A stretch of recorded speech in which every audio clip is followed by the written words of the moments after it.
Alright guys, Papa Pepper here once again. It's going to be part 4 of my series, Why We Homestead. This is not covering homesteaders in general. It's talking about my family specifically and why we've chosen to become homesteaders.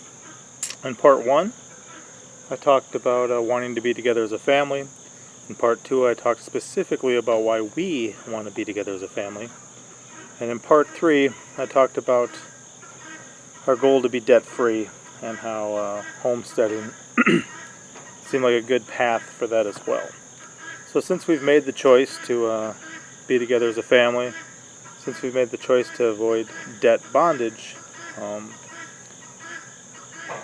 it seemed like homesteading was going to be a good path for us because one of the things that homesteaders frequently do is become self-reliant. They become more self-sufficient. Part of avoiding debt is just to cut down the cost so that you can afford to take care of the things you'd normally go into debt for, or these days that people commonly go into debt for. It shouldn't be normal. People want to choose that, then it can become common. So since we wanted to buy our land outright, and we sold our house up in Wisconsin to be able to do that, and since we wanted to build a house out of pocket, and I've been working super hard in my life, and then also on Steam It to provide for that goal. Still haven't broke ground, but I got the house site prepared. Everything else that we're able to do to provide for our needs, where we don't have to go earn money to pay for them, is going to make life that much simpler. Part of my goal I kind of phrase up as trying to drop the cost of living to increase the quality of life. And what I mean by that is that the less money I need, the less time I'm going to have to spend away from my family earning that money, the more time I'm going to be able to invest in my family and in my property, building a life and a legacy for us, and the better our life's going to be. I once said that, for every $1 I don't have to spend, that's one less dollar I have to earn. And me, Tarzan, on Steam, it said actually it's $2 you don't have to earn because you forgot about taxes. And that's true. I mean, if I want to raise a cow and kill a cow and make some hamburgers, how much money do I have invested? Whatever the cow costs. As well, if I want to, I'm trying to think of a good example. Some places they don't have food tax, but everything that we're able to take care of for ourselves is less money that I have to go earn. So if we're able to chop down our own trees, mill our own lumber for various things, if we're able to take care of our own eggs, if we're able to have our own animals that we use for meat and other things, that's just less money that I have to go leave my family to buy. I'll get into a series on just some different animals on the homestead, what we've already got, what we plan on getting, and why.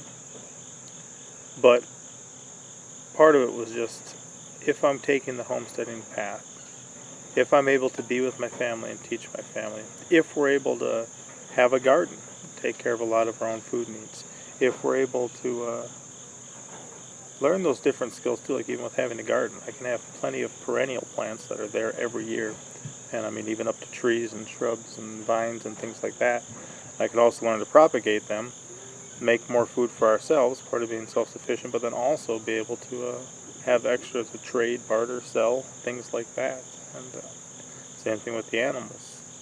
Not only can breeding rabbits give me a potential supply of meat if I want to eat them, but these are some beautiful little bunnies here. People pay good money for some good little beautiful bunnies sometimes. So the reason that homesteading fit into our financial plans is just that I don't want to go into debt and pay a ton of interest, and I don't want to have to pay a stupid amount for everything for the rest of my life. Especially sometimes when you can't trust it, and I'll get into that later.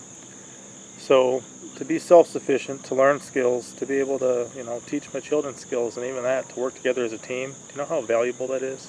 There was multiple times when we lived up in Wisconsin where I was able to bare hand rabbits, wild rabbits. I was able to catch wild rabbits with my bare hands. I don't know how many of you have ever done that, but I'll tell you what. You give me 3 or 4 little peppers, makes it a lot easier. right? We all of a sudden got group effort and strength in numbers, and we're able to do that. So part 3 was just that being self-sufficient fits in to not only having a debt-free lifestyle, but a lifestyle where you need less money to live. Every single thing we can do ourselves. You know, I've got pants from high school still. That's less pairs of pants I've had to buy. They may be ripped up and patched up and different things like that too. But the longer we can make things last, the more we can provide for ourselves, the less money that we need, the more of our own needs we're taken care of, the less I got to leave my family, the more time I'm going to be there to invest. I mean, if you think about even some people's work weeks, and you compare it to a calendar year, and you figure what they're paying on their car loan, what they're paying on their student loan, what they're paying in interest on their mortgage, what they're paying in credit card interest, and maybe just those 4.